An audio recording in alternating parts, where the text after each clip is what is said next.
What's up, everybody? Welcome back to Simply Walk the Talk. I am your host, JoshuaJHolland, and today we have another exciting show, and we got a little bit of a different format as well. And on today's show, we have Mr. Daniel Ebbett of BlockBlueLight. BlockBlueLight is the US and Canada's premium supplier of blue and artificial light blocking products. Founded by Daniel Ebbett in 2016, BlockBlueLight was born out of a need to fix his worrying health issues. Suffering from chronic insomnia as well as eye strain and migraines during the day, Daniel's overall health and well-being was declining, and he had no idea why. There were many frustrating and failed attempts to try and fix his declining health. He tried everything under the sun, different sleeping pills, natural herbs, breathing techniques, though nothing seemed to help. At his wit's end, he was referred to a specialist doctor, but even they couldn't help. Mr. Daniel Ebbett, welcome to the show. Welcome to Simply Walk the Talk.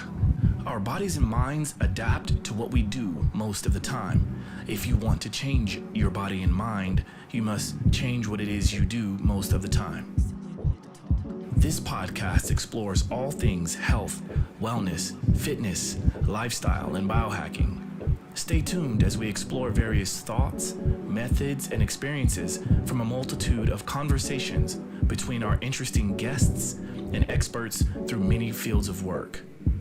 Sit back, relax, and enjoy the show. Simply walk the talk.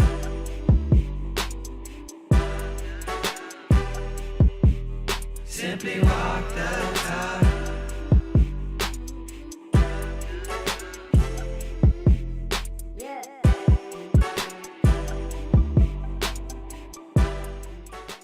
Josh, thanks for having me. Honor to be here. Really looking forward to having a discussion with you and hoping I can deliver some awesome information to your listeners. Yeah, well, I'm glad that we managed to get this scheduled. We're on different parts of the world. Where are you calling in from right now? I'm actually calling in from little old New Zealand. Aha, yeah, I've been there. Nice. Yeah, I've been there, and it's one of the most magnificent places on this planet. So, yeah, welcome. So I think we should just jump right into like your backstory, because I would imagine that the person that's watching or listening to this, I imagine that they're like, well, wait a minute, I have eye strain and I have migraines and, I have a bunch of health issues. Like, what is this guy going to talk about with blocking blue lights? What the hell does that even mean? So let's just dive into your backstory. Yeah, sure. So it's a bit of a long story, or it dates back quite a while now. So for me, it really started just at the tail end of university for me. So this is going on, over 10 years ago now. I suddenly got really into health and wellness. So been quite unhealthy during my earlier years in university. Then I started to actually see, hey, if I actually focus on my health and wellness and feel better, I can perform better. I can, I'm starting to look at how I can build a career and a life, and I really start to place value on that. So coming out of university, I moved over to Sydney, Australia.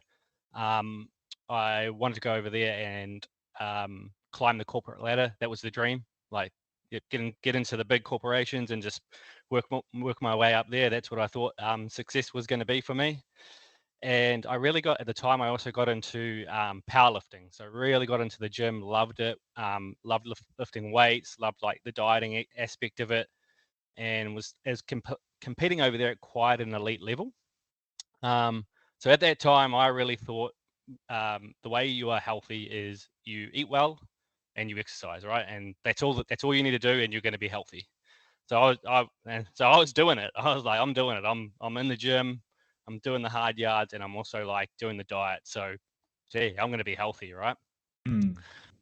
But what actually happened within about 3 to 4 months of moving over there and starting my job, got a job with a large business over there.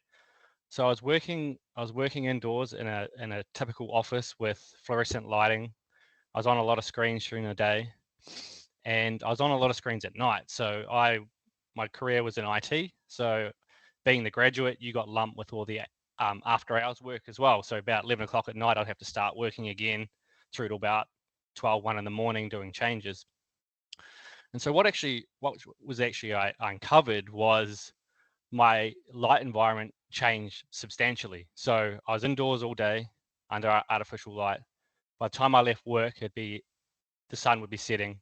I'd be going into the gym, spending 1 hour to 2 hours in the gym under artificial lighting. Come home, artificial lighting again, screens again. And so what happened is the first symptoms I started to get was insomnia. So I'd have trouble falling asleep. I'd sit there wide awake at night. Then 3 in the morning, I'd wake up again. And then during the day, what I was seeing is very, very severe migraine attacks. So severe, I'd have to go find a dark room in the office, right? And just meeting room and just like close all the blinds and try and like get myself back in a state so I could go back into the office and do work.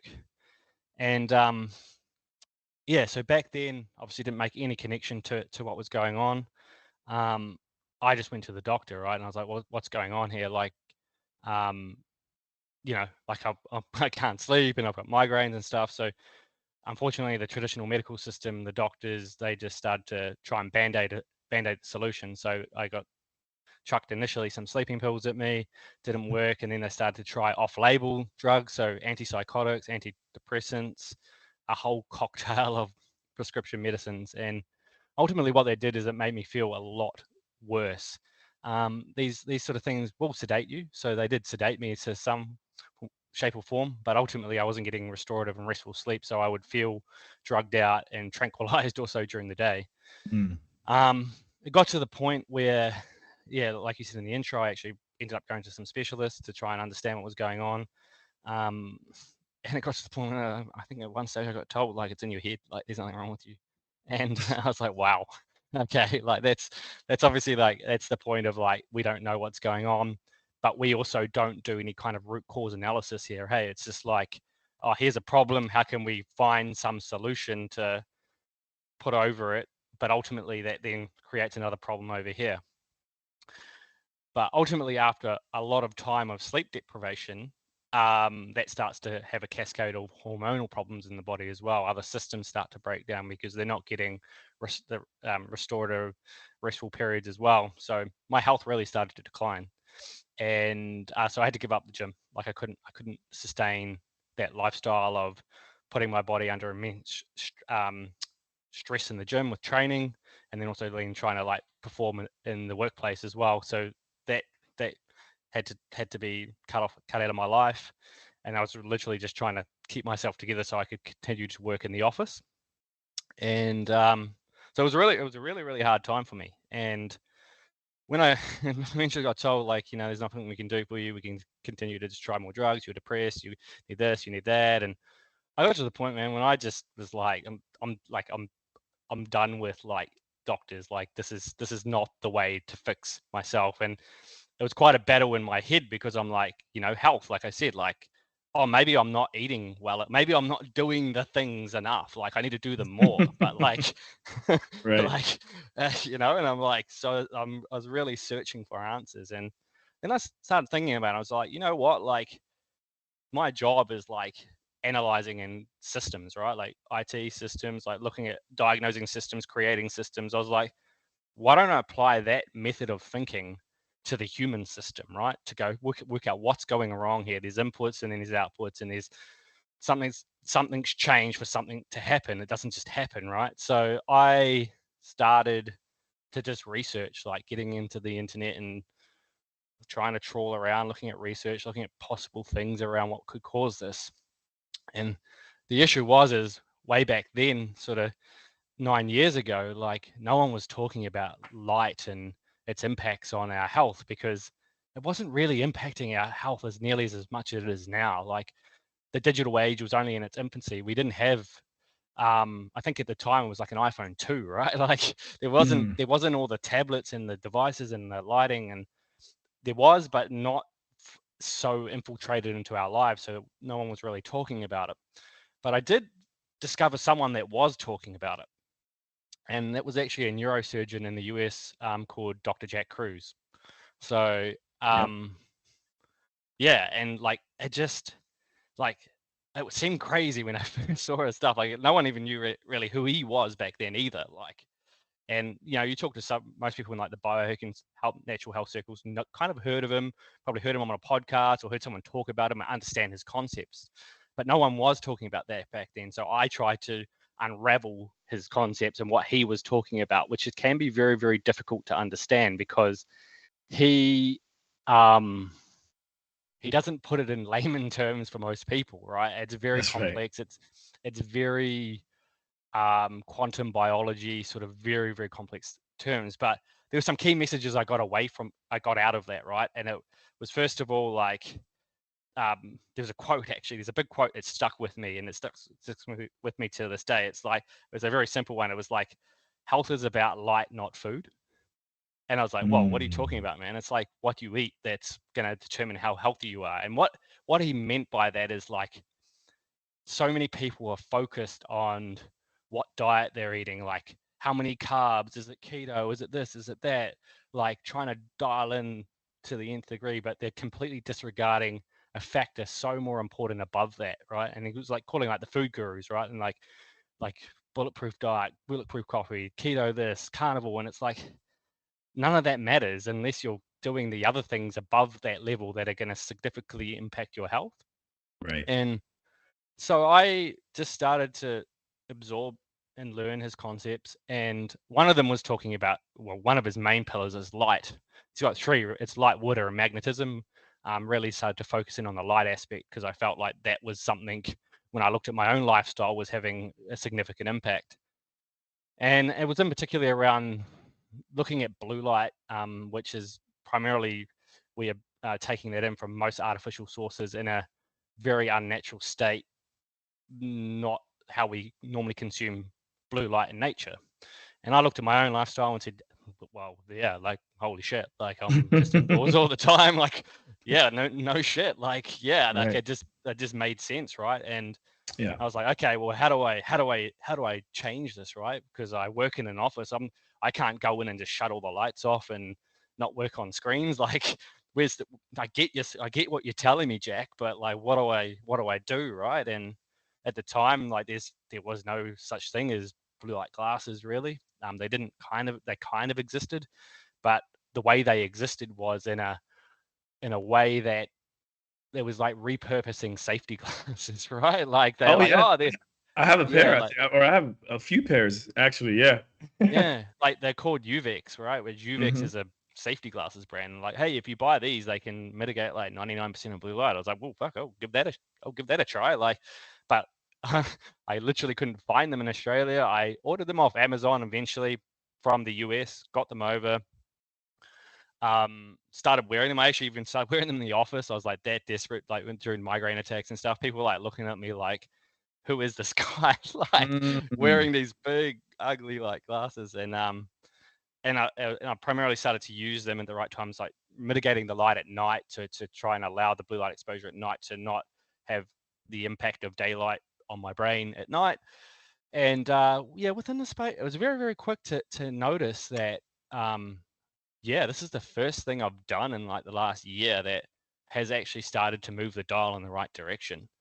And so that to me was like, okay, there's something here and I need to look into it more. And from that point, like it certainly helped turn things around. My sleeping started to resolve, which then in turn started to help resolve my migraines. But it certainly wasn't like, hey, put these glasses on and everything's like fixed itself.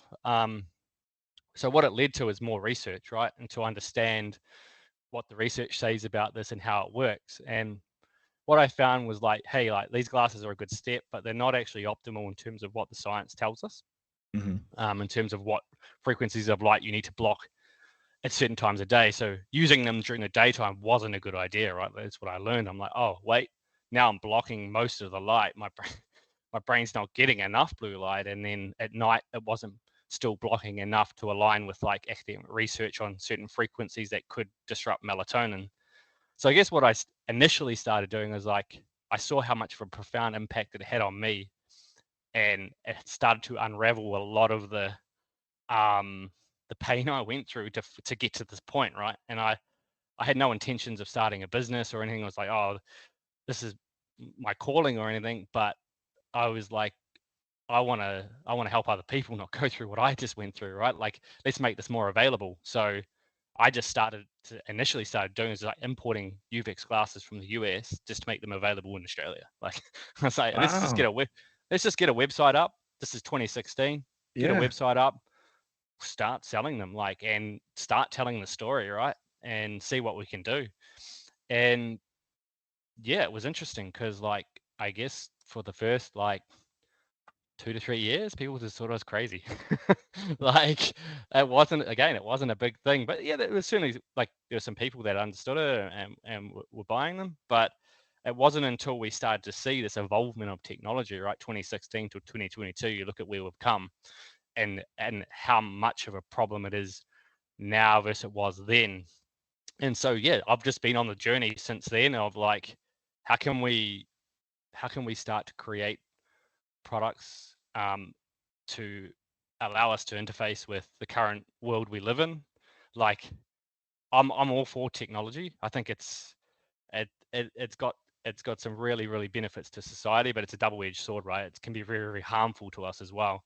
So I'm trying to look at ways and how we can utilize it for the good and mitigate the bad. And so I guess that's what I've been doing for the last 7 years, is really just looking at different ways, different tools, techniques, products, but also educating on the problem and seeing if we can, live better, healthier lives in today's world. I I love it, and thanks for the very thorough background on it, because I imagine that you know before we started recording, you were mentioning that you were among the first to sort of bring this to market, or at least bring this idea out. And I remember when I first got involved with the technology, or the understanding of the need to block blue and white light, and artificial light in general. We call it light pollution. I immediately started doing what you were doing, which was like looking around to see what was available, because I'm a research geek. I love to kind of geek out on stuff and go down many rabbit holes. I've been down many rabbit holes, uh, and I came across basically the same thing you came across, and I was like, you know what? Let me go ahead and get it. And like, nobody's really here watching me wear these things. And then I distinctly remember thinking at the time, I was like, ooh, maybe Bono and maybe Elton John were onto something, because like, you could do a simple Google search and find like Bono's glasses. And I'm thinking, was he really like blocking blue light, or is he just kind of trying to be different? Which then obviously ultimately led me to understanding the importance of the need for blue and white light early in the day, and then to obviously mitigate any sort of blue and white light, and even green light in the evening, right? So I'm certain we're going to get down that path, and we can discuss all of the importance of that. But I do think that it is important that people understand that, and you can explain this further. We do need light. Light is important. You mentioned that with the quote from Jack Cruz. It's just like food and just like exercise. We got to get the right amount. We need to know like what it's useful for, and then we need to know how to mitigate the things that are not good for us, because not all light is good, not all food is good, and not all exercise is good, right? Absolutely. Yeah. So you started your company, and you were sort of, what we would say the equivalent of selling out of your trunk, like selling CDs out of your trunk. You were hustling, buying these wood shop glasses. And when did you make that change? Like, when did you see things really start to take off, and I guess at some point you decided to kind of build this brand? Like, when did that happen, and how did it happen? It all just kind of it all just fell into place by itself, to be honest. Like I said, like, again, like, I wasn't really looking to be like an entrepreneur or a businessman. Like, I still had quite a good passion for IT and technology and systems. So I just continued to let it organically do its thing, right? And I just getting more and more people requesting things and wanting this, and the market was wanting more solutions as they became more of a problem. So I just actually continued to I continued my job right up until 2019 as an IT specialist. I built up quite a decent career in that field, and I just continued to create systems in this business that allowed me to work a job and work this and continue to build things. And then I guess I got to a point where I realized that, like, more so as it organically built itself, that this was more my calling, right? I felt more sense of fulfillment being able to build products and build solutions and educate people and see the changes in their lives, and versus I felt a little bit more unfulfilled as I started building my career in IT and just building an IT system for a business, right? Like, there's a very different sense of fulfillment from the different things, right? So there was just a shift in myself, and I was like, whoa, okay, maybe like, this is what I want to do. Mm-hmm. And I think I had a unique take on the whole situation with what we did, because over these years, right, we've watched the industry evolve. We were one of the first movers into the industry, not really driven financially to grow to dominate the world. That wasn't what my mission or purpose was. But then we've watched, when something in the world gains a bit of popularity, you see people see the opportunity to come in and make a quick buck and make money and take advantage of that fad or that growing wave. And that's certainly what we've seen in the blue light glasses, blue light industry. And I guess that drove me more to try and, I guess, to me, I stood back and saw this thing this starting to happen, and that drove me more to be like, hey, we need to make sure, like, people were actually buying the right products and actually are doing right for their health. And so I just naturally was like, well, let's make sure we're getting out there and educating people, because to me, that's more of you don't need to be buying my products, but you need to be buying the right products, right? Because ultimately then it's not going to be doing the right thing for your health, and people are being misled. Yeah. So that was a big driver for me, just being at the start in the infancy of the blue light industry, to watching it evolve, to then being so much like confusion in the industry and misinformation around what's what, to then me being like, okay, well, I need to be in this industry, setting the right tone, the right education, and then ultimately not necessarily buying our products, but having those products available from us as well. And then looking beyond the glasses, right? Like, it's just people are so focused on, oh, well, we can just sell a set of glasses, and going, what's the bigger problem here? And how can we solve it with other ways that we can interface into our lifestyle beyond putting a set of glasses on? Perfect. Perfect. Yeah, I think I wanted to get into that too, because I think, I was reading up on you and trying to prepare for the show today, and I noticed a few things in there that also sort of concerned me with the industry as well. And I think you've addressed that, which I think is really, really cool. So this is a good little segue into the next part. So before we talk about that, I think we're right up on the time for the Pomodoro break. So many of the people that follow the show, they know that at some point throughout this show, we like to break the monotony. And that can be if you're standing like I am for the whole time, or if you're sitting like others are, or if you're even just in one thought process for a certain period of time. I like to kind of break that up a little bit so that we can come back with new, fresh perspectives. And we can also, especially when it comes to sitting, we just need to get out of those positions, right? So what is something you would do in situations like this? What would you do for yourself? Yeah, that's a good one, because I'm a big fan of that as well, to clear the mind and ensure that you're not just hyper focused on something. So what I actually do, and a big fan of promoting, is, we're indoors. I'm on my screens a lot. Like, is getting outside, right? Like, getting outside, taking a break, just taking in the natural light environment, and then coming back in. So probably not the most, like, for a podcast here, but if Hey, that's what we're doing, man, yeah, I'm hey, all don't for it. don't talk about it, be about it. All right, Let's do I'll it. be back then, man.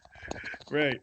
So for anyone that is listening or watching, Dan has left the building. He literally has left the building. He's going outside. he is going to surround himself with the environment and just sort of breaks up this sort of screen situation. And while we wait for him to come back, Gordon, you'll hear the voice of Gordon here in a moment, but I know you're a heavy screen person too, right? So Mhm. like if there's anything that Dan and I are talking about that maybe you want to know, feel free to jump in, because I like it when people ask questions that are like legitimately need to be answered. And so Yeah. we'll go from there. Yeah. I I'm a heavy screen user myself, so I'm kind of the ideal demographic for this. And I'm actually this is one of those subjects I've heard a lot about, but I'm not very versed on. So one of the things, I was just actually looking up different products and was debating which one would maybe be best. So I guess sort of what are the current sort of main products? I know he talked about the glasses, and I was looking at those, but also I've seen little screen sort of shields they put on computers as well. And I guess just if I'm looking on his website versus Amazon, what is sort of the best way to find something that's actually going to do the trick? Sort of, some of those basic questions.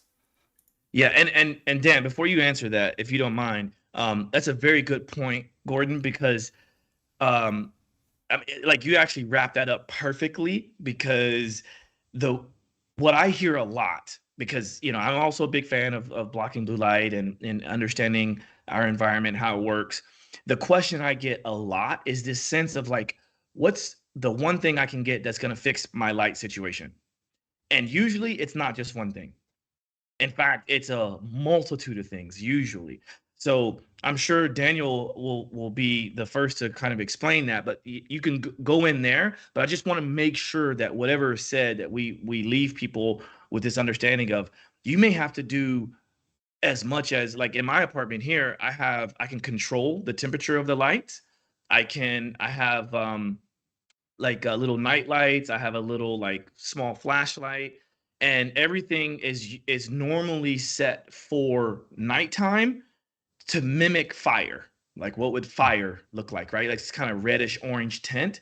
But of course, Daniel can kind of go even deeper. But yeah, please go ahead, Dan. Yeah. So first of all, Josh, I think I wanted to just explain like what that did for me, like actually going outside and like Oh, taking that please, break, because please. it's not just a break for me. Like there's so much more that means. It's not just a break from the computer. So Mhm. when you look at even my indoor lifestyle, indoor lighting and everything in here is actually very, very set up very well. So I've got a window right here. We're all naturally lit. We do have lights on in here, but they're all like optimized lighting that we have. So, and my screens are all got running like Iris software on there, so I'm not getting too much blue light exposure there. So ultimately, I'm set up quite well. But the one thing I'm still missing that I can't get in here is that you do get from outside, right? So indoor lighting, typically, so you measure lighting and you can measure it on a brightness level called like it's called lux, which is the brightness level. So typically on an indoor lit lifestyle environment, it's anywhere from like 500 to 1,000 lux is the level of intensity of light you're getting. Now outside, so at the moment it is a bit of a cloudy day out there, but if I go outside even on an overcast day, you'll be up at 10 to 20,000 lux of intensity of light. On a sunny day, it can go up to 100,000 lux. So you can't, no matter what your lighting like is, and you could have all the perfect natural windows and all that, you're still not getting that level of intensity of light.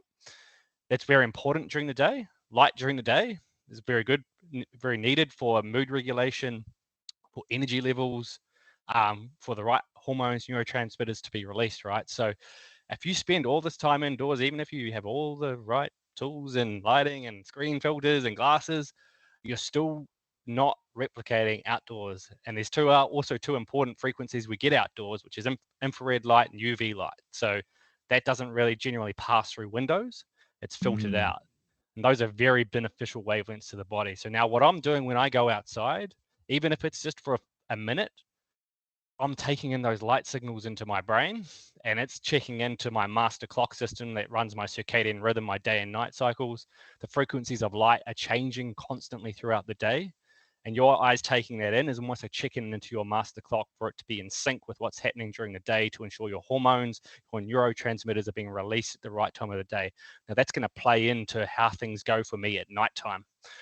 Regardless of all the blue light I block at night, if I don't do things right during the day, Right. it's what you do during the day as well, which is actually setting you up for how things go at nighttime.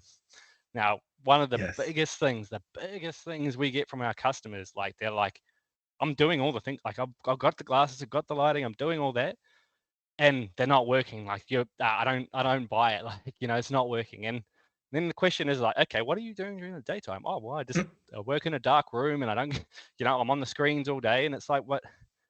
That doesn't work, right? Like, so if we get a little bit sciencey here, it's like, what happens from the natural light you get exposed to during the day, particularly the blue light from the sun, full spectrum light, plus the infrared, that comes into your eyes, it's onto your skin, that stimulates two main things, two main neurotransmitters. You've got serotonin, which is primarily made in the gut, and you've got dopamine. So dopamine is what is like a reward neurotransmitter. It makes us feel good, happy, awake, alert, gives us motivation to do things during the day. Serotonin is a neurotransmitter that primarily will be converted. It's a level up and is converted to melatonin at night. So it is the raw building blocks to melatonin. So you can do all the things right to get good melatonin, block all the blue light. But if you don't have any serotonin, or you got suboptimal levels of serotonin, you'll have suboptimal levels of melatonin. Yep. So that's why it's so important that you're actually getting that natural light exposure during the day, and then coupling that with removing the artificial light exposure at night. When you marry those two things together, that's when magic happens, right? You do one or the other, it doesn't work so well. Right.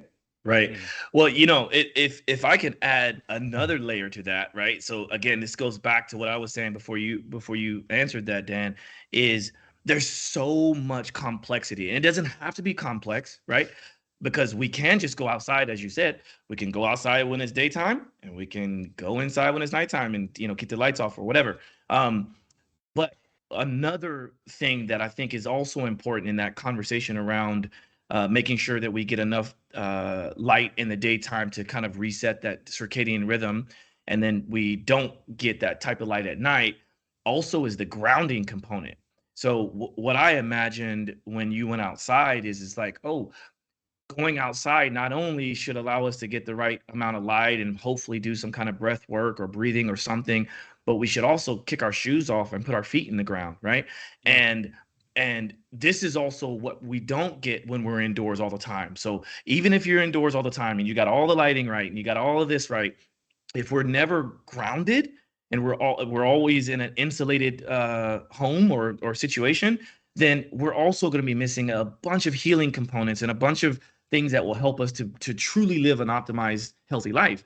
So this is why I say it's like, before diving into like the different products that one can get, it's like we've got to understand that there's so much we can always add to it. But one of the best things we can do is just kick off your shoes, be barefoot, go outside, take in the sun when it's out, and there's different times you can measure it and all that stuff. But we should also keep in mind that grounding is very, very important. So couldn't agree more. I'm standing on a grounding mat right now. Of course you are. Of course you are. But again, like that, this is a hack that I use for my indoor lifestyle, but it's not a complete replacement for getting outside and being in the ground. And another thing is like I talked about the reasons why I do it for the light and all that, and all the cascade of neurotransmitters and stuff. But yeah, it's more than that, right? It's something about, like, everyone knows how good they feel when they go outside and just take a moment in to get in the sun, right? It's good for the mind, it's good for the body, it's good for the soul. It's not just, it's the right light and all that. Like, yeah, it's multifactorial. And I'm like, it's like, I like looking at it like I'm stacking all these benefits of taking a 5-minute break outside versus staying inside and doing something else, right? It's so that's my tool. And it's always like rain, hail, sunshine, doesn't matter. I'm out there, right? Because get the elements. Yeah. Yeah, get in the elements because again, like to even level up beyond that, right? Like getting outside when it's wintertime, like how how often are we in comfort, right? Most of the time we are in constant comfort, which, I always say, like when people ask me what is a biohacker, I say at the end of the day, we're all biohackers. If you've ever turned off a light switch or you've adjusted the temperature in your home, you're essentially a biohacker, right? But that it's also because I know that we in today's world, we constantly want to be comfortable, but our ancestors weren't always comfortable, right? Mm. They were sleeping when it was cold outside, and maybe they didn't have like a good fireplace or whatever. So we need to learn to get outside every once in a while, whether it's raining, it's super cold. Like right now, it's super cold here in New York. We got a little bit of snow last night. But I'm outside when I need to be. And I think that's very, very important. So to kind of touch on what Gordon was asking about, and I think this will be a good segue for this, is so we know we got the glasses, right?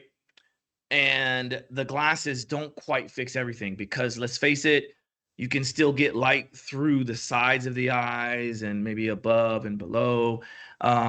And then also there's, our skin absorbs everything, right? So we're even, I think there was a research study that did some discussions around, like, even if you had like a small dime size amount of light on your leg and you're at night, it's enough to kind of trigger you out of a deep sleep state. So let's talk about that. Let's talk about some of the things that a person could get if they so desired or they so needed to.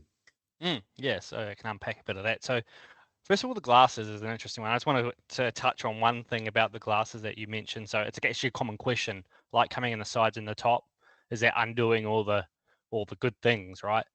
And it's actually quite interesting because we looked into this a lot as we started to create more stylish glasses, not using the wraparound style, and going, is it ruining the effectiveness of them? And it's actually quite interesting because when you look at the structure of the eye and you look at what's actually happening from a light signaling point of view, is so in our eye we've got receptors in there called rods and cones. So they're responsible for taking light signals, sending them to the brain for vision, for sight. But what they actually discovered, and it's not that long ago, I think they discovered like in 1998, inside the eye we've got other receptors which are called they're photosensitive receptors called melanopsin receptors. Now these receptors, they live in the center of the eye and the iris, and they essentially are activated from blue light. So there's a direct nerve and the optic nerve that goes into the center of our brain, which is the SCN, which essentially runs the body clock or the circadian rhythm. So under blue light, these receptors are activated. So if blue light is getting into the eye, into them, it's setting and then it's starting that cascade of, hey, it's daytime or it's midday sun, depending on the intensity of the light coming in. Now, because those receptors are only in the inner iris, peripheral light generally will not enter in. So if you're looking forward and you've got your glasses on, but light's coming in from the sides and the top, if your line of sight's going forward, that light's only getting to the peripheral of your eyes. It's not getting into the center. Now, it would, if you say had your glasses on, but you keep looking off to the side or looking up and down, then you're pointing your iris at the light source and it is now getting it. So in general, you can get away with a set of glasses, light coming in sides of the top, generally will not have a significant impact on the effectiveness of the glasses. So that's why we actually still sell them, because we look at it and go, it's not really a problem for the way most people would use them. Now, that beyond that though, like, and this is an interesting thing, we sold the glasses for a number of years, right? And I started looking at things and going, are the glasses a band-aid to a bigger problem? Like we're using these to filter out harmful light, right? And it's like, okay, well, where are we getting all this light from? Well, the biggest source of the light, artificial light exposure we're getting at night, is all the lights in our home. The screens are a problem, absolutely. TV screens, phone screens, all that. But if you think about how many lights you have in your home, and everyone turns them on at night, we don't live in darkness, right? And so they're on for predominantly from sunset till the time you go to bed, and they're predominantly having the biggest impact or the most significant signaling to our brains that, hey, the sun's up. These are all little artificial suns, and they don't. That your ancient brain that's developed through thousands of years doesn't understand that this modern technology is not the sun. The only natural source of blue light in our environment is the sun, so it thinks it's that. Why don't we change that? Why don't we change like that? I'm like, we're using these damn glasses to like filter it out. Why why negate the need to filter it in the first place? Right. Like why are we developing lighting? Why are we developing lighting and using lighting that makes us need to wear glasses? That was like and I was like, man, I'm just like selling glasses here. Like I'm by no means a lighting engineer, but hey, there's a way. When there's a will, there's a way, right? So I spent a good year and a half in R&D and contacting lighting engineers and working out like the structure of light bulbs and how they work and what can we do with them and what the problems are with the lighting, because it's not just the emission of the light frequencies that come out of them. There's other issues which we can talk about. And so that's what we did. We developed a light bulb. Like we were like, let's just develop a light bulb that removes all the issues with the lighting. So then when you have them on in your home, it's not just you that's wearing the glasses that benefits. Your whole family will benefit from this by default, because what you'll normally find in a family is like there'll be like one person that's like on the health craze, right? And it's like trying to get the buy-in from like, it might be the wife, right? And it's like trying to force the kids to wear it, and the husband's like, what are you up to? And like, but like a simple thing, like, right, you change all the lights in your home and it's like, well, by default, like everyone benefits. Like just Right. turn on the light switch, right? Or like, so that was a real big shift for our business, right? Is like, how can we really look at people's light environments, and how can we create products, particularly around the light sources being emitted, to be more beneficial to us? And we started with this one light bulb, just a basic, I wouldn't say basic, but a light bulb that focused on the removal of the blue light spectrum in the evening. So these would be used in the evening in place of normal lighting. And yeah, we went from there, and we really started to expand on different products based around lighting as opposed to glasses. Glasses are still needed because we talked about the screens, the phones, the TVs. We don't have the influence so much over like phone manufacturers, screen manufacturers. So like the glasses always will have their place. And for example, you can't control the light environment in your office. So it's very, very difficult to tell corporate office to change all their lighting. So the glasses still have their place. But that was a really big shift, I guess, in what we did. And I think, again, being one of the first movers to actually do this, because it's being done, but again, like I looked at it and said, it's not being done right. Like, for example, I'll give you a really good example of this. Like most people are familiar with like Philips lighting systems, like Philips Hue. That's which what is I use. yeah. Ooh, I can. Yeah. You're not gonna like me after this, man. No. Please. I mean, listen. Hey, this is why we're here. You know what I mean? So this is an interesting one, because Philips Hue has been around for a while, quite a while now, and the issue with them is Philips is not they don't care about your health, man. Like they're not here to. You look at the box or any of the advertising around it. Is it around like living a healthier lifestyle and getting your light environment to be more like biological and circadian friendly? Nah, it's about creating a hue. Literally what it says. Like it's doing exactly what it says on the tin. It's creating you different light environments to create different ambience, and you might want to make it uplifting, and you might want to make it real relaxing, but they're not talking about health and how light impacts your health.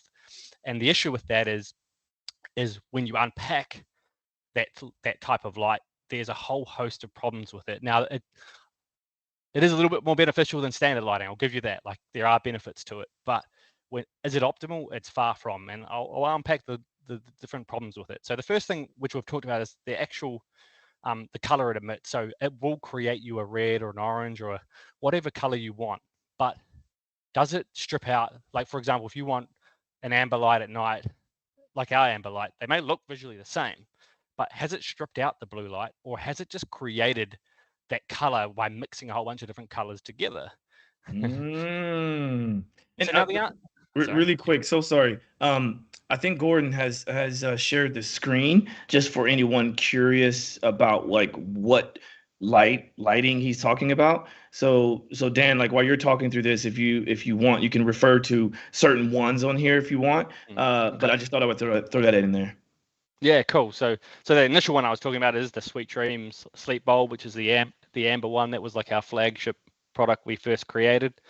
So if I look at that amber light and the amber light coming from your Philips Hue, for example, now they might visually look the same. Like you're like, yeah, well, these are the same. But so we've tested it. We're like, hold on, we want to see what's going on with these lights. Because like, for example, you can't get any information like what are the actual spectrums coming off these light sources. It's orange, right? Or it's amber, it's all. So the way they're doing it is they're not using the light source itself is generally just being manipulated in a way to create it. So it will still normally have blue and green light but they'll just manipulate it down a bit and up the reds and stuff.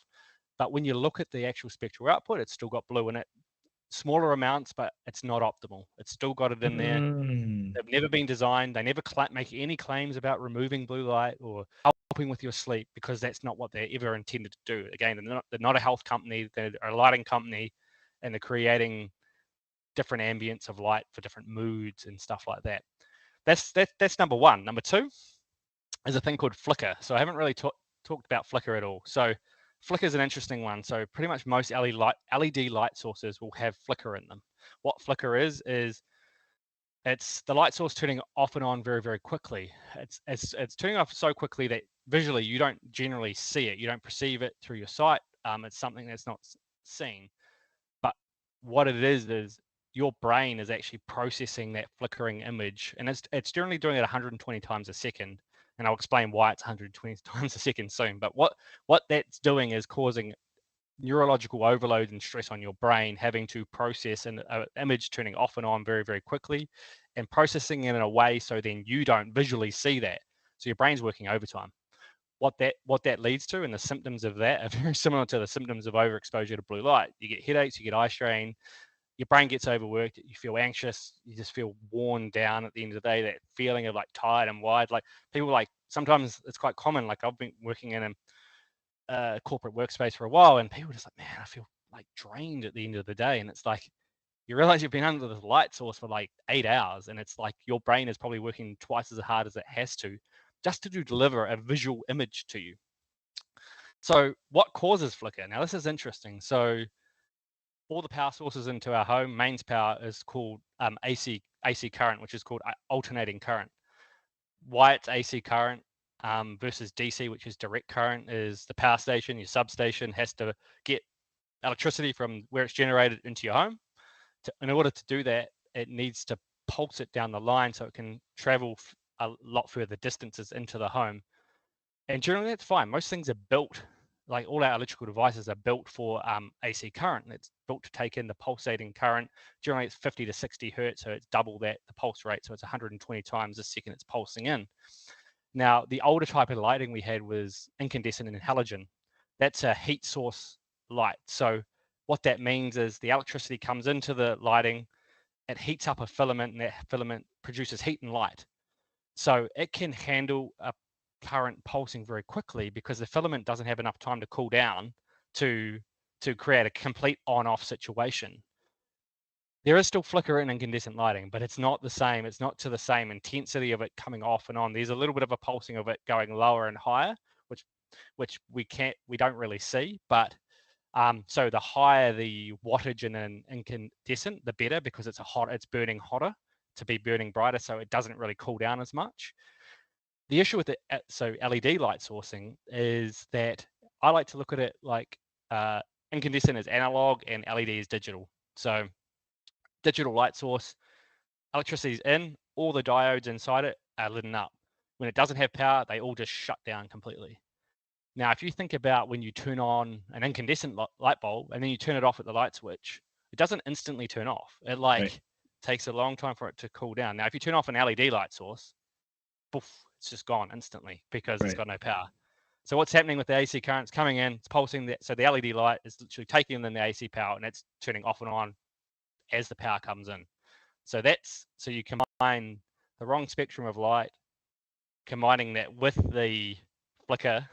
That's like you're compounding the issues of, now that's compounding the issues of eye strain, headaches, migraines, Right. neurological stress on the brain. One more issue as well with light sources, and particularly with the Philips Hue for a very good reason, and that's Damn, EMFs. bro. Yeah, I told you, man. Right. I was like, oh man, you're gonna hate me after this. Like, Use put on blast.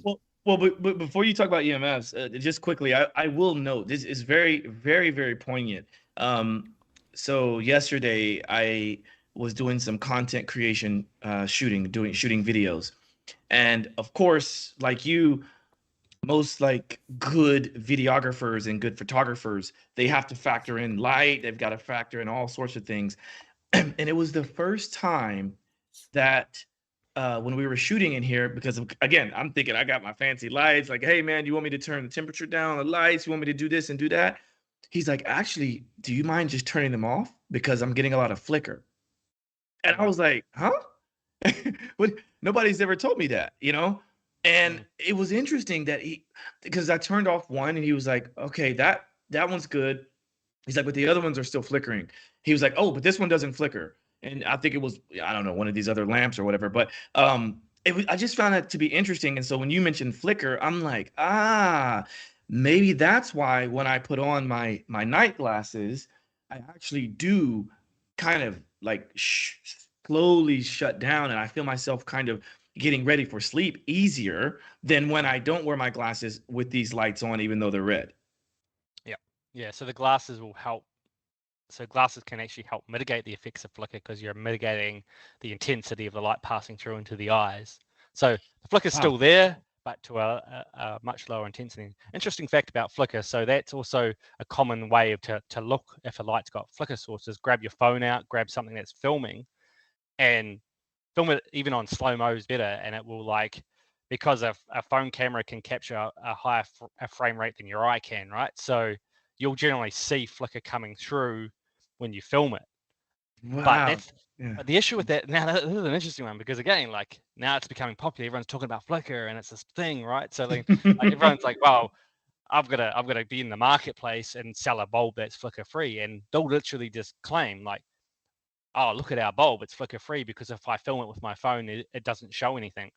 And that's still not right. Like, you can have flicker that's not picked up by a phone. Like, you need a flicker meter. Like, it's an expensive piece of kit that will tell you literally the rate of the flicker, how much it's dropping and going up. It's called flicker percentage, and then you've got the flicker ratio. So it's not as simple as just creating this light bulb, slapping the word flicker free on it, calling it a health product, and then saying, look, see, you can use your phone and it's not there, because it's not quite that simple. So a trick. Organic. It's organic, gluten-free, keto-friendly. Yeah, it's flicker-free, man. It's a thing now. Like, and I'm like, all they're doing, it's a little trick. It's like, so if you increase, so a standard bulb will it'll be 60 hertz. So it's exactly the same as the power coming in, right? So that's why you can see it. The flicker-free bulbs that we see coming out, they just jack that hertz rating up to like 100, 120, so, or even up to like 200 hertz. So it's just doing it faster, so the phone can't pick it up, but it's still there. So ultimately, that's a little hack to hack the phone hack to check it, right? But what you actually need to do is actually create a light bulb that takes in that AC current. It's got a special driver unit in it that converts that AC into DC current and delivers a direct current source into the light diodes. It's expensive and it's complicated, and yeah, that's the only true way of doing it. So it's more, and it's what I mean. It's so hard to navigate out there now, because it's like, yeah, like the health, like gluten free, like all these buzzwords right now. Like, literally, I guess more so I'm a little bit closer to it, but in the lighting industry, it's like flicker free is just like shoved in there as a buzzword. I'm like, interesting. You got to be careful.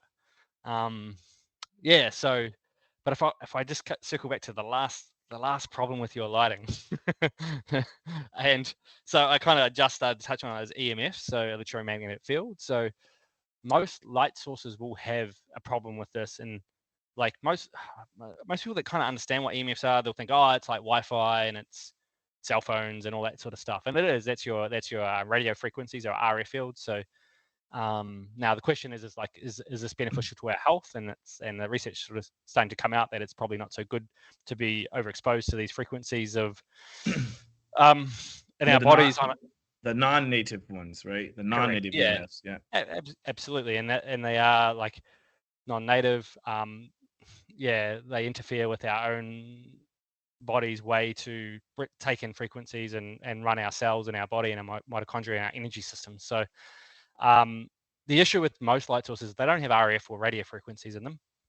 Now your ones do. That's the problem. So like smart, anything smart, right? Like smart lighting. Right. So it's connected to an iPhone app. So normally it's emitting a frequency to then connect to your Wi-Fi router, so then you can control it. So the issue with that is now you've got your Wi-Fi router, like one source of in most homes, but now if you've got like 30 light bulbs, they're all beaming out a frequency, right? They're all trying to report in. So you've like just you've just like amplified that so much more than what it would be without that lighting. So that's with your smart type lighting. So that's a big problem. The other EMFs which exist out there are beyond RF. They're called electric fields, magnetic fields, and dirty power. So these are three other things that we commonly see in lighting. So electric fields and magnetic fields, everything that's electrical emits a field from it, which is technically an electromagnetic or an EMF. They're not generally they don't emit like as far as Wi-Fi and stuff, but you'll find they still can, if poorly designed, can emit a field quite far. Now these interrupt our body systems a lot more than the radio frequencies because they don't generally emit so far, and they're a much different frequency. So magnetic and electric can actually impact some people really detrimentally. So if you've got lighting that's emitting it like, a good 2-3 meters into the body, it can actually start to cause a lot of health effects. So again, it comes down to the design of a light bulb, and most of them won't be designed with health in mind. So they don't really, it's kind of like that thing, if like you can't see it, it's not harming you. So why should I be concerned? Because I turn on my light and I feel fine, but it's like, right. So, but that's just one field that we do address to go, hey, are we looking at all of the EMFs? And like, I guess we took a step back and said, okay, we're a health company. We're looking at health and wellness. Are we solving one problem over here, but creating another one over here in terms of health for the human system, right? And so kind of a value we stick by is like, it needs to be a true health product. It needs to be not causing detrimental health in any way based on the information we know. And like, I don't call myself an EMF specialist or expert, but I talk to people that are and making sure I get them to test it and go, hey, like, you're an expert in this field. If someone's been exposed to this product, is it going to cause harm to their health? And if it is, well, then we need to go back to the drawing board and redevelop it and redesign it. So I guess that's kind of like, as a whole, what we apply as a thing onto all of our products is to go, okay, are we causing harm in an unrelated way that's going to make our health? What's the net effect? Is our health better or is it worse? Like from using it? First, do no harm, right? As they say. So, okay, so now you got my head spinning, right? And it's all good because, this podcast is called Simply Walk the Talk, and I am one to listen, right? And so you got me thinking, all right, now that you know all of this stuff, or now that you've explained all this stuff, it sounds like your company is taking care of those issues, I would assume, right? Now, for someone like me, and I will admit, I've gotten very lazy when it comes to lighting, because one of the reasons why I wanted to get the Hue system, I thought I was getting it because of the whole changing the temperature of the light and all that stuff. Sounds like I wasn't doing it properly. So I'm going to fix something about that. But one of the things I do like about it is I can control all of the rooms from my phone, right? And I don't have to go. And again, I know this is lazy, but I don't have to go to one lamp, turn it on, go to another lamp, turn it on, So if I wanted to switch my lights out tomorrow, or, whenever, a week from now, do you guys have a solution to address that, the lazy person like me? We'll come up with a solution. It's not to the degree of like the Hue convenience, right? Because it comes back to the discussion we had earlier around like being comfortable, right? And like, touche. Like you just want the comfort. You don't like it's. But we have come up with a solution, right? We have so we looked at it and said, so we created. I talked about the flagship bulb. We created the Sweet Dreamers, the amber bulb. people loved it, but then we're getting comments like, love it, it's awesome for night, but like, I work in a dark office, or I need some lighting during the day. What do you recommend for the day? And I'm like, well, I can't really recommend our bulbs because they don't emit any blue light and you need that during the day. But then I can't actually recommend any of the conventional light source for all the problems that has. So I was like, well, I don't really have a solution for you, but I'll work on one. Like, I'm always like, okay, well, that means we need to work on it. So what we started looking at is going, okay, well, what are the frequencies of light we need? So first of all, the problem was like, we need daytime lighting. We need to be able to shift and change the lighting based on the different times of the day to create the optimal light source. So I was like, well, what type of light do we need to be exposed to during the day? Well, that is very clear when you look at sunshine. It's called full spectrum light. So generally, what you'll find, it does vary throughout the times of the day, but generally from 10 a.m. through to 3 p.m., it's very similar spectrums of light. And what that is a full spectrum. It means it's got very equal amounts of blue, green, yellow, orange, red in it from a visible point of view. You look at it, it's a very even amount. Now, when you come indoors, our general indoor lifestyles won't have all the reds and the oranges and the yellows. It'll have predominantly the blues and the greens, which is what we use to make white light. So we've all been exposed to most of that light. We don't get any of the beneficial red spectrums or the other spectrums to balance out that light. So I was like, well, why don't we create something that does that? Like, right? So we looked at it and we created a LED light bulb that emitted what we would call full spectrum light. We got it very, very close to the same spectrum as outdoor light from a visible standpoint. No UV, no IR, because that's very difficult to put into a residential light source. We can talk about what you can do to actually get those spectrums in as well. But so what we did, we created that, and I was like, awesome, here you go. Here's our solution. And then I'm like, hold on a minute. So I started using, and I was like, well, this is annoying because now I've got like these day bulbs, and well, then at nighttime, what do I have to like pull them out and like put the night ones in, or do I have to like have this light switch here? Oh, don't turn that one on because that's gonna like because like it's like freaking out. So like we developed it and we didn't take it to market. I was like, no, this is not gonna work. Like kind of half created the solution, but not fully. And I was like, hold on a minute. Well, we've got this night bulb, we've got this optimal day bulb. How do we like marry the two together? But again, fall back on our values, like do no harm, true health products. So EMFs are out. We can't do that. We can't go down the smart route because I know that the issues with that. So I was like, well, we need to create a way that we can have it all in one bulb and you can switch it. So what we did is we came up with a solution. So we've created a bulb. It's called the BioLite. And what that does is it's got that full spectrum day mode. It's got the night mode with no blue light, and it's got a middle mode in the middle, which is a warmer light, like a low blue setting that you could use early morning or late afternoon. Now, the way you switch it between the modes is you just go up to your light switch and turn it off and then turn it on again, and it will initiate a mode change. So you can just use your light switch to control it. So no smartphones, no remotes, no additional things to make this work. You just put it into your light source, and if you've got 4 lights hooked up to that one switch, well, you turn them off and then you turn them on, they all change. Oh, it's like the like the old school lamps where you rotate the switch, and sometimes it'll have different levels or different temperatures. It sounds like it's kind of like that, right? Where you go click, click, click, and it gets brighter. But you're just using the light switch, the same switch you use to turn the thing on and turn it off again. Like you turn it on at some point, you just cycle through different settings. So you can go, okay, well, right now it's like the middle of the day, so I'm going to turn it to the day setting. And yeah, it literally lets you choose the setting you're on. The BioLite. Okay. Yeah. All right. So it's kind of like we've married all these things that are beneficial for us, because it's like, first of all, the issue we've got during the daytime is the indoor lifestyle doesn't give us full spectrum light. It gives us artificial blue light and green light without the other spectrums.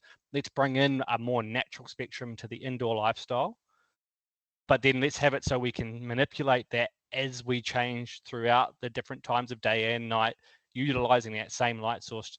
I like to call it like circadian friendly lighting. Like it literally, you can marry it to the different phases of the sun to give you the right type of light source. I absolutely love that. Yeah, I'm definitely gonna be looking into that because again, I mean, I spend all of my time and money and every bit of my fiber to be as healthy as I can. And if the man says I don't have my light right, then I need to get my light right. So I think I'm gonna do that. Yeah, this is super fascinating. Because again, it's like if you're taking care of this, then I'm sure there's other things that can be maximized. But I do like the idea of understanding flicker, understanding the fact that like even though it does look the color that I want it to look, there's still some blues and some greens and things like that. And then also the EMFs. I'd never even considered the EMF side of it, which I have an EMF meter here and I've got, all that kind of stuff. And I never even considered that. But yeah, it makes sense. Really does. Yeah. Yeah. Okay. So now we've talked about the glasses, whether, it affects, the sides of the glasses or the top or bottom. You addressed that well. We addressed the home lighting with the light bulbs. What are some other things that you have found that was sort of necessary to create because of the need in the industry? Yeah, so another thing would be on the glasses, because we kind of touched about the different ways it comes in, but there's different glasses needed for different times of the day to filter in different situations. And so when we started our business, we just started with an amber tint to be used at night to remove the blue light, and that was to help with your nighttime stuff. And then we saw this uprise in the blue light glasses industry, where like there's this like these clear lens glasses, right? They've got all these benefits. They help with your sleep. They help with everything, the eye strain and stuff. Yeah, there you go. So we actually have 4 different lens types. Like we're one of the only companies now that looks at different situations, different times of the days and different situations, and creates a different lens to align to that certain circumstance. So I'll break it down as briefly as possible over them too. So we've got 2 different day ones. We've got daytime lenses. Now we've got a clear lens. Now we call it a clear lens, but it's not clear, because like a typical clear lens, the $20 pair you buy off Amazon or the local fashion store or wherever you find them now, those are just mass manufactured in China, drop shipped, whatever. The people selling them have no idea how they work, what they do. They're just blue light glasses. They've got a bit of a reflection coating on them. You look at them, the light hits it, it shows a bit of blue light. You're like, cool, well, that's a blue light glasses.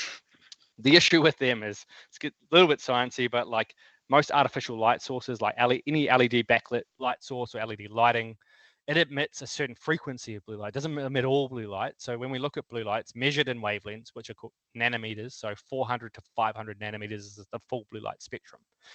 Your screens, your lighting, anything LED backlit will emit a very, very short, narrow bandwidth of 455 nanometers, so about midway through the blue light spectrum. Most of those glasses you're buying, they will block UV light, and they'll claim it like, hey, these block UV light. And I'm like, first of all, none of your devices are emitting UV light, and you're indoors using them. UV light doesn't generally make it indoors because it's filtered through glass. So what's the claim here? Like, but it sounds good, right? Because UV light is harmful, so we should be blocking it. So anyway, that's just one thing. The next thing is most of them won't filter any at 455 nanometers. Now we've tested it with spectrometers. They can normally get, with that reflective coating, they'll get most of the violet light, and they'll get a little bit of the lower end, like maybe 410 to 420 nanometers of light, anywhere from 5 to like 20% of it. You might say, hey, but I've seen that cool like blue light pen trick where they like shine the blue light at the lens and it doesn't come out the other side, therefore it's blocking it. Well, the issue with that is we got one of those we bought a pair because they give them to you with the glasses, so you can validate that your glasses are working, right? Now that laser pointer doesn't even emit blue light; it emits violet light at around the 380 nanometer mark. So violet light can kind of be perceived as blue light. So this is the issue with all the clear lenses on the market, right? They're just 99% of them are junk. They don't do anything. If you feel like you're getting benefits from it, it's most likely placebo effect, that you think you're getting benefits, so you're getting them. But from a scientific standpoint, they're not filtering any of the light that's coming off your phones and the lighting and all that. That 455 nanometers is a very important thing to look at. And if you look at the glasses you're buying and it doesn't even talk about wavelengths or frequencies and how much it's blocking them by, well, the fact is they probably don't know themselves and they're not doing anything. So what we do with our clear lens, we call it clear, but it's got pigmentation inside it, but ultimately it looks relatively clear to when you're looking through it, like color perception's all there. We put a special pigmentation inside the lens, so when the blue light passes through, it does have a bit of a reflection coating on there, which will bounce that nice pretty blue off, so you think it's thing. But as it's passing through, the pigments inside the lens actually absorb light frequencies as they come through. So we're able to absorb the blue light frequency at the 455 nanometer, bring it down by 50%. So that's very good for the daytime. It's bringing down the overexposure to blue light down to a more natural level. So it's not causing the headaches, the eye strains, the overexposure in the eye, which is irritating the eye and causing eye damage, because blue light in isolation without the other color frequencies is causes oxidative stress and damage. So blue light in nature actually does the same thing, but in nature from the sun, we get blue light, which causes breakdown, cell damage, oxidative stress, but there's red light in it as well. Red light does the complete opposite. Red light is healing and regenerative. So you mix the two together, the net effect is it doesn't cause damage.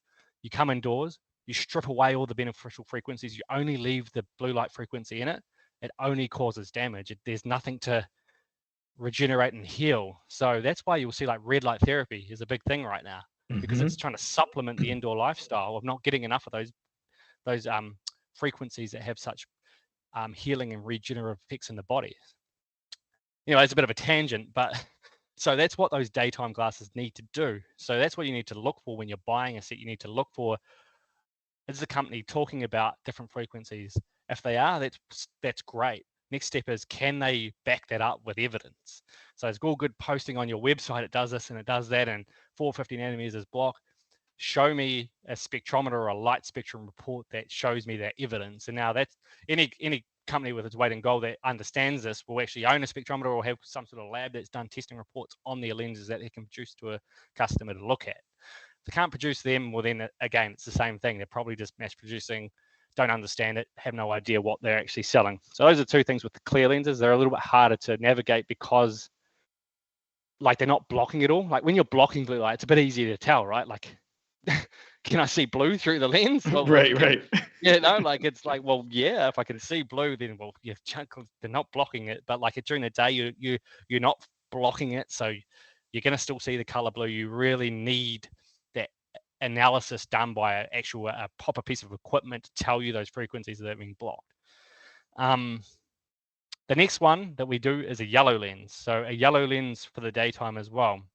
The main difference between the clear lens and the yellow lens, which is our day max lens, that will reduce that 455 nanometer spike right down to 0. Now, what it will do though is it will allow, so from 400 to 455 nanometers, blue light's eliminated, and that's primarily what we're getting from artificial light sources inside. But of course, we need blue light during the day. That's what we need to feel awake, alert, regulate our mood. So we then allow blue light from 460 to 500, that is all allowed through the lens. So that allows your circadian rhythms to not be altered. It allows you to still produce dopamine, serotonin, and the things we need. Now, these are typically better for people that are ultra light sensitive. They get very severe migraines, headaches, where dropping that down by 50% with the clear lens is not quite enough, right? So we found when we produced a clear lens that, you know, 90% of people do really well with them. And something like, look, it's helped, but I'm still like, man, I'm working in a mall or somewhere where it's just like real intense lighting and it's not enough. So the yellow lenses are a better option because they're bringing that, they're completely eliminating that, but we're not putting them in a set of night lenses where, hey, now you're like blocking out too much and now you're starting to feel a bit like low mood and sleepy during the day. So that's why it's important that you actually don't start to block too much light during the day, because now you're going to actually start to alter your circadian rhythms in the wrong way. Right. So those are the two day lenses. And then if we move on, we've got two different night lenses just to confuse people even more. So we've primarily been talking about blocking blue light. So, and I think you even touched on it around green light. So there's been a piece of research done in the early 2000s that pretty much looked at every frequency of light and how much it would or wouldn't disrupt melatonin. So melatonin is our sleep hormone that helps us get deep and restful sleep. So you obviously want to have optimal levels of melatonin. Blue light is what suppresses melatonin at night. That's the traditional thinking, right? But they wanted to look at, well, let's just look at every single color frequencies in nanometers and look at the level of melatonin suppression. And so what they found was the peak suppression of melatonin happened at 480 nanometers, I think it was. So yeah, right, just after the midpoint section of blue light. But what was interesting is melatonin was disrupted all the way up to 550 nanometers. So blue light actually finishes at 500 nanometers, and then green goes from 500 to 570. So three quarters of the green light spectrum also suppresses your melatonin. So everyone that's wearing blue blockers, blocking blue light, it's getting most of the job done. But is it optimal? It's not. Like it is like when you look at that suppression graph, it's a bell curve, right? So it's peaking all the way up to that 480, and then it's coming all the way down. So like by the time you hit 500 nanometers, the suppression element is a lot lower than what you're getting from the blue light. So green light is impacting us less. But if we're looking at like, I guess like biohackers and like health optimization people, they want the best, right? You want to like dial it in so you're getting the best. Like people that are like performance athletes and stuff and like optimizing sleep, you want to make sure you're doing it right. And so you need to block 400 to 550 nanometers for that. So we created that. That was our signature night lens that we created. It's called our Nightfall lens. It's more of a darker orangey red lens, because when you start stripping out more colors, you need to make the tint darker essentially. So we started selling that, and we're like, this is one you need to wear. It's most optimal. Like, don't bother, this is it. And then some of the feedback. So over the years, we're watching the feedback coming in, and for most people, like you and me, we're like, this is it. This is awesome. Like, I love the sleep I'm getting. And hey, like, yeah, everything's a bit red and orange, but that's fine. Like, Yeah. the benefits outweigh the inconvenience, right? Like the inconvenience of seeing everything in orange or red, it's fine. But I guess like everyone's not like us though, and that's what we've learned. Like people like maybe recommended them, or they're just on the start of their health journey, or they're not quite bought into it, right? You throw a set of red lenses at them, they're like, no, I'm not doing this. Like, no way, man. I can't watch my TV show. It's not on full color or anything. Everything's red, or like. And with what we'd see is those sort of people would go, nah, don't want it. I'm sending it back. I'm going to go back to my old lifestyle. And I'm like, well, that's like, so it's like an all or nothing situation. I was like, well, what happens if we create a solution that, okay, it isn't the most optimal, but it's at least maybe it's going to get someone across the line to at least wearing them, and not as opposed to wearing nothing. So we came in over the top after we created the Nightfall lens and created our Sundown lens. And what that is blocks 100% of blue light, but does not block any of that green light spectrum. So you're getting like 80% of the benefits. It's not optimal, but it's way more usable to use in the evening. Like the tint's a lot lighter. So the people that just they're like, hey, yeah, I want to improve my sleep, but man, I'm not looking to like dial it in to be walking around in red lens. Like I want to see a bit more usable color.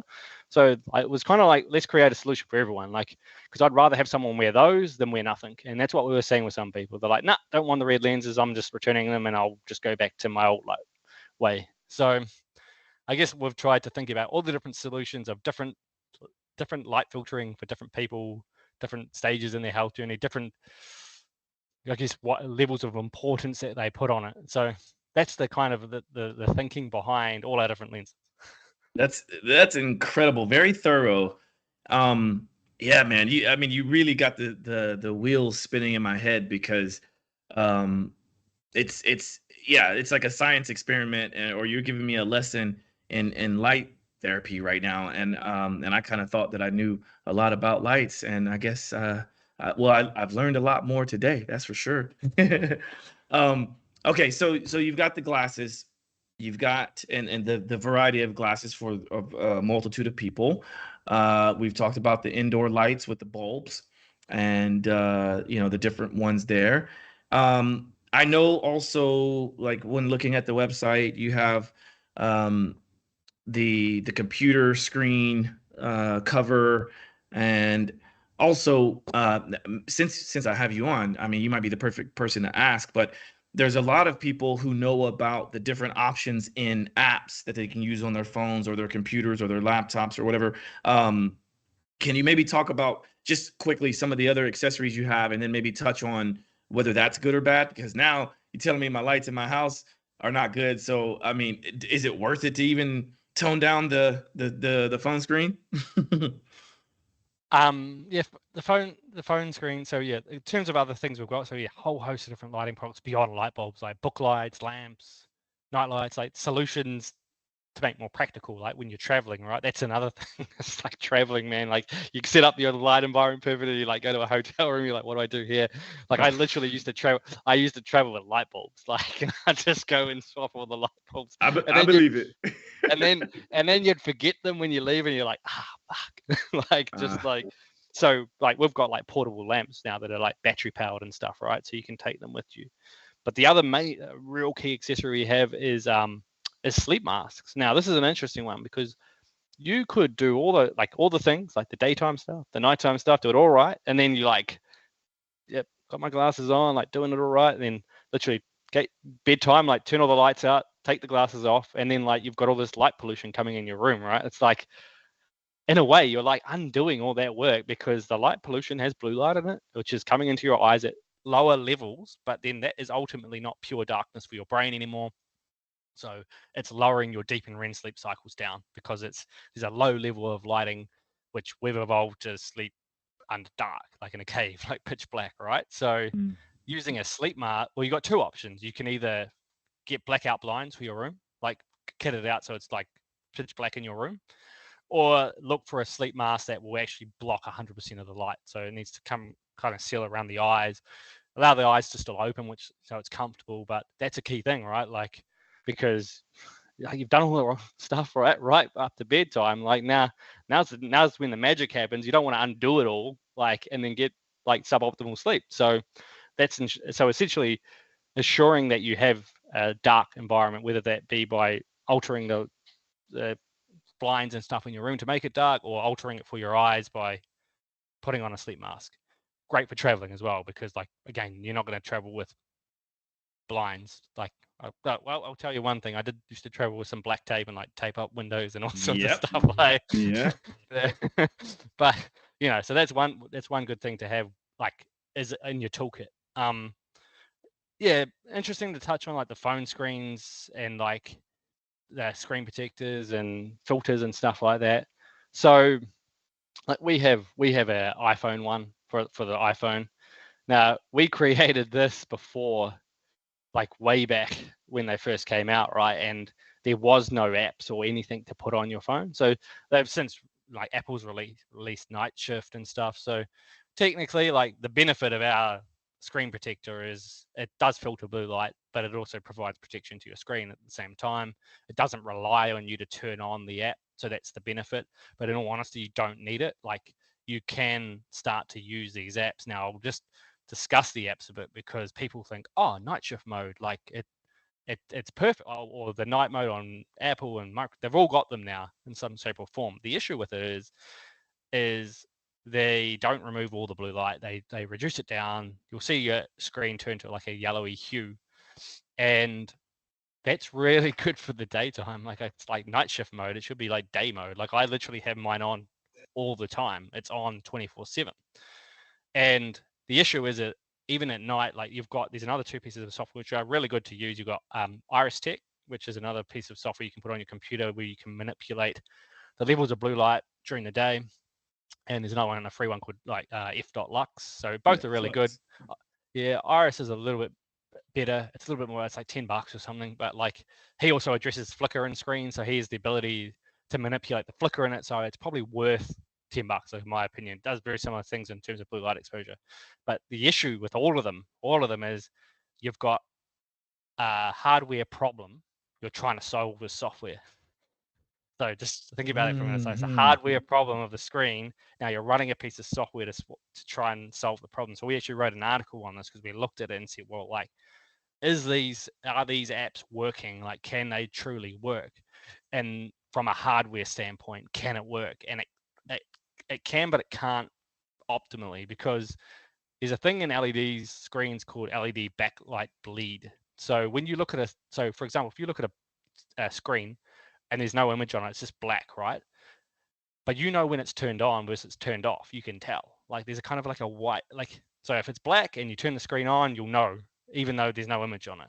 And that's the bleed coming through the LED, like, because there's a light source behind it that's emitting the light, and then it's been altered to different colors. So at black, it's technically there's still an element of white light coming through, and that rings still true when you manipulate the color temperatures through the software apps. There is an element of black backlight bleed that still continues to happen. So if you're using it at night without any glasses on, you're reducing the blue light down, but you're not eliminating it.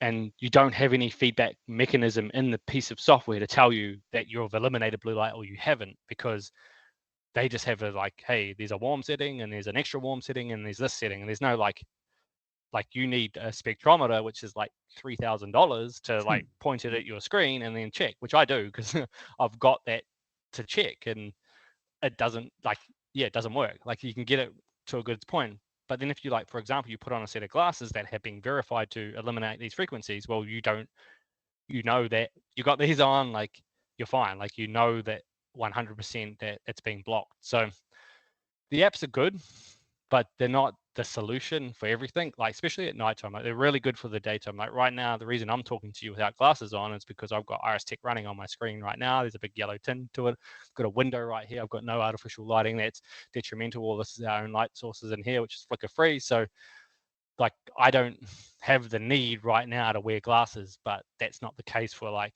90% of people in the workplace, right? They don't have that ability to control things.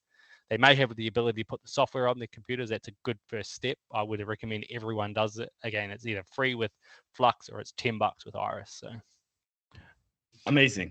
Yeah, I get it. It's very clear. I always find it interesting because not only do I, and I don't know if this is a good thing or not, but not only do I use the night shift, I also turn down the intensity of the light. And anytime I'm like passing my phone to someone, one of the first things they say is like, why is your phone so dark? And why, or not even dark, but like, why is it like, turn up the brightness, please? And why is it like this amber color? And I'm like, it's like, it's a long conversation, but it's just like, it's just healthier for me. So hopefully that's, that is still the case, but, I'll give you one more hack as well. This is a free one. So please. This is my phone. This is like, so what you can do to it is you can actually eliminate all the blue light. So I'll just triple click. Now, if I go, wow, now there's no blue light in there. So you can actually turn your iPhone screen red, and like you can set it all up. So there's a shortcut. So if I could use that at night, and essentially there's no blue or green light in that. Like, yeah, it looks weird, right? Like, what the fuck? Like, but you can still read on it. You can still do things and interact with your phone in the evening. Jump on our blog. Our blog's got it. It's called How to Turn Your iPhone Screen Red. Yeah, I was gonna ask that. Yeah, like is it a quick video? Maybe we could just play it. Oh, I don't think there's a video. We've written Wait, about it. Can you just do it again real quick? I'm trying to do it right now, actually. So like, so I've got like it set up like that, so I can triple click, and then it comes up with a shortcut saying color filters, and then I hit the color filters. And it goes red. Well, but you set that up though, right? You had to do that. It doesn't just come standard, does it? No, not standard. So on our blog, I'm trying to. me and Gordon and I are like, wait, what? Mine doesn't do that. No, they should. That'd be, yeah. Yeah. So the blog we've written will tell you how to set that up. Pretty much. It's not that hard though. It's pretty easy. You just got to go into your like accessibility settings, set the color tone, and then you create a shortcut to that. So the shortcut is the triple click on you. So you can set a shortcut on your phone to anything. So you can triple click and it can do something. So I just set mine to the color filter. But yeah, it's quite interesting because like Apple don't like actively promote that, right? Like it's like you've got to like they don't want to say like, hey, like here's a way to make, because like they don't want to tell you that actually the color that it does emit is actually bad for you, right? Because that's like touche. Yeah. So that and I was just going to say that's what most of these manufacturers are doing. They're introducing these features like night shift mode, but they don't really want to talk about it that much. They're like, it's more like, it's like a reactive thing. So like if you come to them and say like, your phone screen is like destroyed my health, they'll be like, no, we always had that in there, man. Like it was there, but like they're not going out and saying like, hey, you need to use this because Yeah. the way you use your It's, phone is actually harming your health. Like, it's the same with data and yeah, privacy. It's like, oh yeah, if you want to turn off giving all your data, you can now. yeah. Oh, absolutely. Well said. Well said. Wow, man, this is great. I mean, I think I mean, if you don't have a video of it, maybe that'll be a great piece of content to create. And maybe I'll do it for you. Yeah. So yeah, like were you able to find that, Gordon, the blog entry on the website? I could find it. What's it under? Just go into if you just even search iPhone Red, probably on our website, it should come up. I'm looking for it now too. Okay, here we go. I see it now. Oh, you got it? Oh, dope. Okay, perfect. So how to turn your iPhone screen red. All right, yeah. So maybe I'll create something around that. I think it's a really cool thing. I have heard of this before a long time ago, but when I listened to whomever was describing it, I was like, I'm good because I got the night shift mode and I got the glasses. But it sounds like it might be worth having at least as an option, right? So Yeah, and sometimes like, it's me as well. Like you might just need to grab your phone quickly. Like you don't have the glasses. I can't be bothered to get glass. Like if you've got your phone on, I just turn my phone on to red anyway. Like you might even want to check the time in the middle of the night, right? Worst thing, like blue light into the eyes. But like I know I can confidently just pick up my phone in the middle of the night, and it's gonna be red. It's not gonna have that blue coming out of it. So perfect. All right, so we're obviously getting a little long. I'm having a wonderful time chatting with you, and maybe we have to just get you back on. But I want to make sure that you have the opportunity to kind of mention whatever you think is important, because everything we've talked about so far has been eye-opening, pun intended. And I want to make sure that you have the opportunity to kind of explain some of the more important things. So is there anything else that you can think of that that you haven't had a chance to talk about so far? Well, the main things is like, it doesn't have to be so complicated, right? Like some of the best things are for free. Like, there are like the light bulbs and all this stuff and the glasses and stuff, but like the number one thing is like what I did earlier, like get outside. And like the first thing is do that in the first thing in the morning, because the morning light is very, very important to enter our eyes before any artificial light does as well. Because what happens when artificial light comes into your eyes straight away in the first thing in the morning, if you look at your phone or turn on the lighting, is like you instantly instruct your brain that it's midday. It skips the circadian rhythm, skips that is very, very beneficial to us. It's got lots of reds, infrared in it, and the color temperatures are winding up. So that light coming into your eyes in the morning is a signal to your brain, and it anchors that circadian rhythm. So that's very important to getting your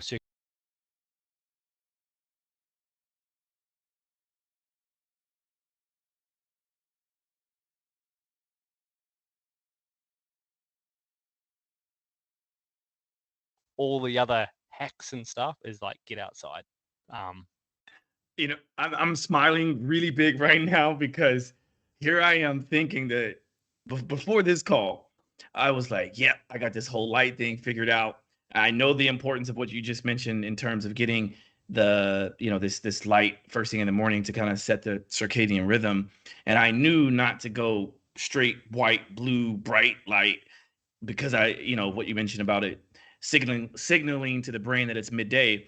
So I had this setting on my app with the hue lights that says early morning, right? So I have like this early morning light. But now I guess I gotta change all that. But I'm happy to do it because it's all in the name of health, right? So yeah, and cool. That is an interesting one, because there are things like wake lights and all these sort of things coming out, and I'm like, oh, like it just when I look at that, I'm like, it does what it says on the tin. It wakes you up, but it takes you straight like takes you straight to Steroid lights. yeah, like Yeah. it's like, holy shit. Like, and again, it's like that thing around King of Nights. it's like Right.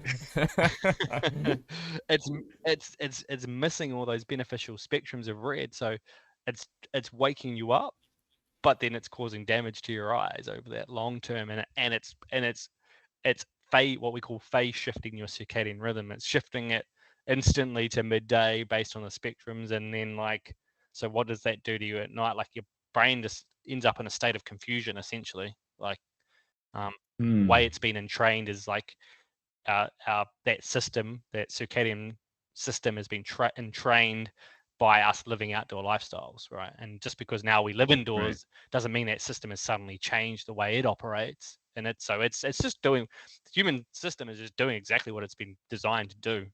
But just the way the environments we live in are just like confusing it essentially. Well, I appreciate all of that. I do think what you're doing is very enlightening, and I'm happy that we have people out there like you that are doing things like this. And just quickly looking at the website, I see, because obviously at the beginning of the show we mentioned that you're in New Zealand, but you have the store in US, I guess Australia, New Zealand, the UK, and Canada, right? Yeah. So we're four locations at the moment. So we've positioned ourselves around the world as we've grown, just to try and enable us to reach everyone everywhere, sort of thing. Yeah. So that's kind of how we're set up at the moment. Run here from our team in New Zealand, but trying to take on the world. I think you're doing a really good job at it, and I certainly will be in touch after this in terms of figuring out how to kit out my apartment. And well, one of these days I'll have a much healthier light set up here. So much appreciated there. So, okay. So I always ask 2 questions at the end of the show, just to kind of go a little bit deeper into the guests that I have on the show. And it's an interesting way to kind of allow me and allow the listeners and viewers to kind of understand you a bit better. So the first question I like to ask is, what are your top 2 pet peeves? Okay. One of them we've already touched on, because it is a big one for me, is like, so yeah, heavily related to the blue light glasses industry and stuff. It's the pet peeve is, it's a bit twofold. So it's, first of all, and it's what I touched on about all the Amazon glasses, all the drop shippers, all these low quality products, and people not understanding why they're low quality. But then on the counter, then you've got like experts coming in saying they don't work, and it's because the context is applied to the wrong ones, right? So you'll see like, oh, that's been debunked. It's not a like blue light's not a problem. Like there's no research, there's no science on it. I'm like, but there is, and I'm screaming from the rooftop. Like we have literally a page on our website now called Science, and I break down a whole bunch of the site. Like, here's the research, here is the PubMed studies on what blue light's doing to you.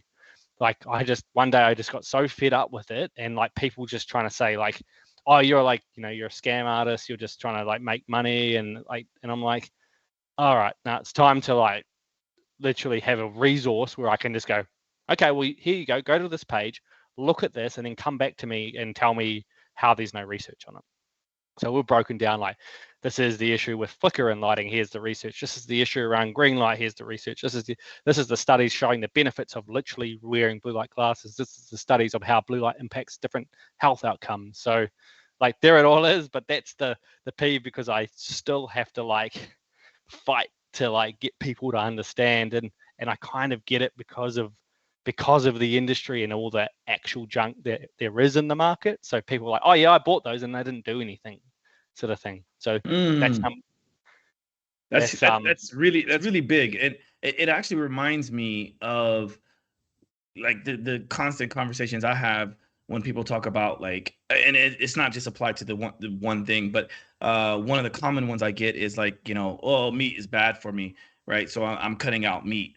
And the first thing I think is just like, well, what kind of meat? And what quality of meat are you talking about? Was this grass-fed, grass-finished? Is it organic?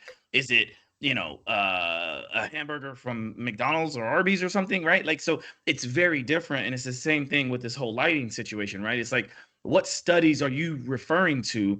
And did you even care to look at the study, or did you hear someone say that, so now you're readapting it? So yeah, anyway. Yeah. That's a good one. Yep.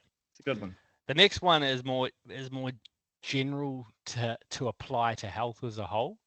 And like just being around health and wellness for the last like 10 years and looking at it all and seeing it evolve is like we overcomplicate it. And it annoys me. It's like it doesn't need to be so complicated, right? Like you can apply some very basic principles to like health, and it's like a lot of it's just like going back to nature and how things were, right? Like it's not like, oh, I need to like, what diet is this and like this. It just gets so like people keep like I get asked like because I'm like mates like, oh, you're all healthy. Oh, what diet are you on? And I'm like, I'm not on any diet. I just like eat whole food and I like, like just don't eat junk. Yeah. Like, and it's like, and I go outside and I move. It's like, yeah, it's like get outside, move and eat well, eat whole foods. Like, it's like, but people are like looking for the thing that's gonna, and it's like, it's getting more like, oh, I need the latest biohack to be healthy. I'm like, no, man, you don't. Like, you just need a common thing that and this is a bit of is the term biohacking, right? Like, I think we're all being biohacked currently in the world, in the environment we live in, as a way of looking at like, and what I like to say is what I'm trying to do is like look at how, like, because our environment is biohacking, is hacking our biology, not necessarily for beneficial reasons. Like if you look at all the, if I focus it on lighting and stuff, or even just food and stuff, is like we're all being biohacked into bad health. And I'm like, how can I undo that? And the way I undo that is look at such basic fundamentals of health, right? Is like just get back to nature, get back to moving more, eating whole food, and don't sit here and like overcomplicate it. Well said. To your point, I struggle so much with the term biohacking, not because well, mostly just because a lot of people have one idea of what it means. And like you, I try to sort of broaden it a little bit to say that like we're all doing it, right? But we don't have to consider it, right? Just because I use a red light laser device for my, knee or whatever, that doesn't constitute me being a biohacker, because that's no different than me going out and putting my bare feet on the ground, right? And they're both doing something to kind of change the biology, right? Or has an effect on the biology. But most people are looking at it today as like, oh, you're a biohacker. Oh, okay. So like what? Like how many tools do you have? It's like, no.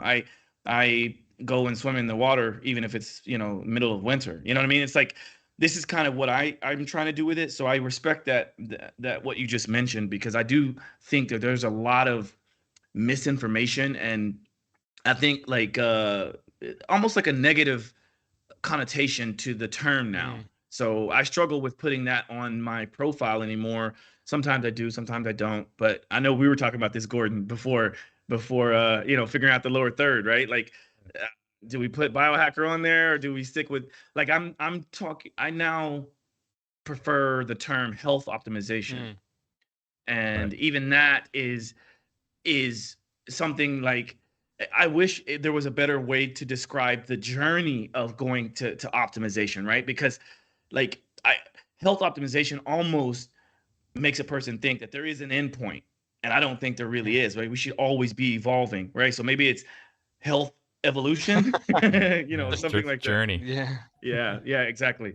But when you think about So what biohackers do, like in that general sense of the tools and the things they're using to optimize their health, ultimately it's a way of trying to manipulate, like going back to basics in a way.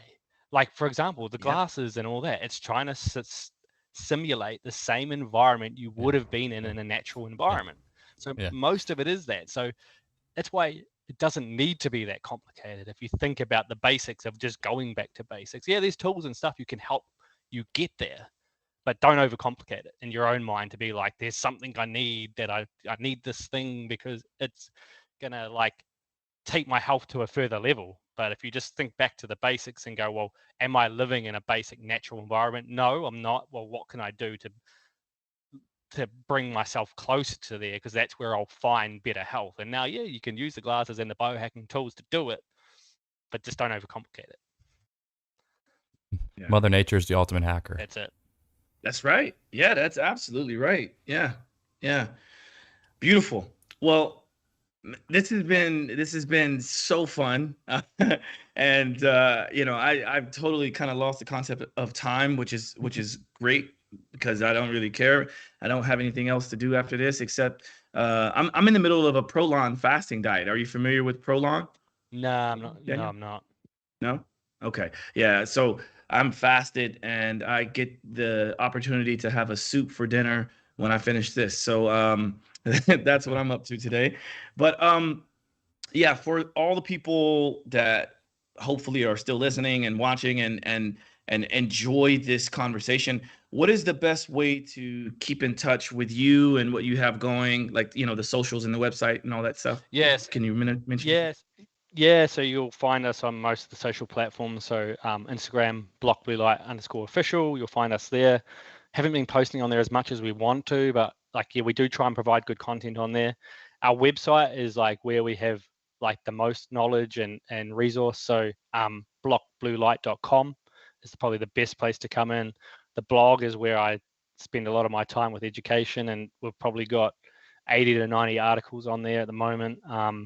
We're really trying to unpack and give lots of good consumable information that people can use to empower themselves in their lives and make it healthier choices. And not only that, but understand it more. So it's not like, hey, like buy these glasses and buy these light bulbs. Like I want you to understand why you need them. That's like part of my mission, right? So that's an awesome resource. And then, but the other thing is just reach out to us. Like we love people getting in touch if it's like don't understand this and want some advice on what they need to do for their environment and stuff. So the contact us form on there.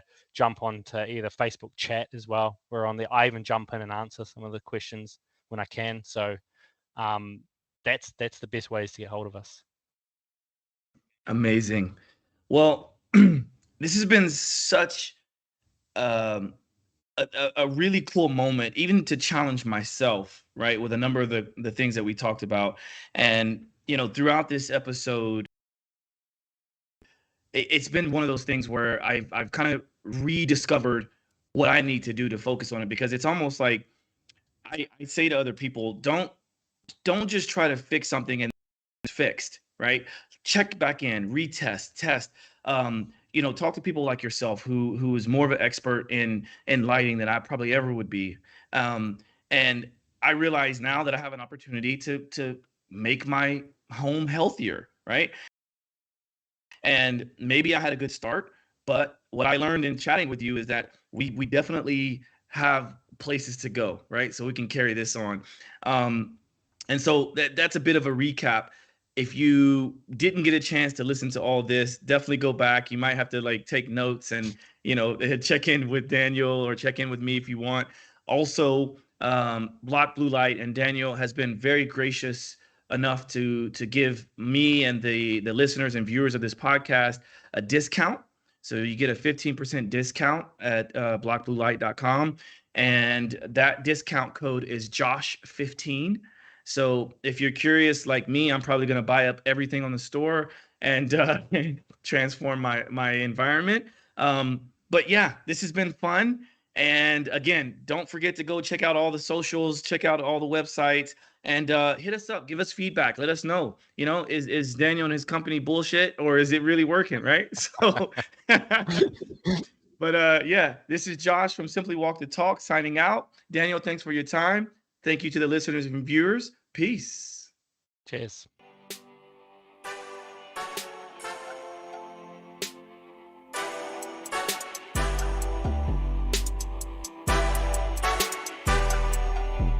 Simply walk the talk.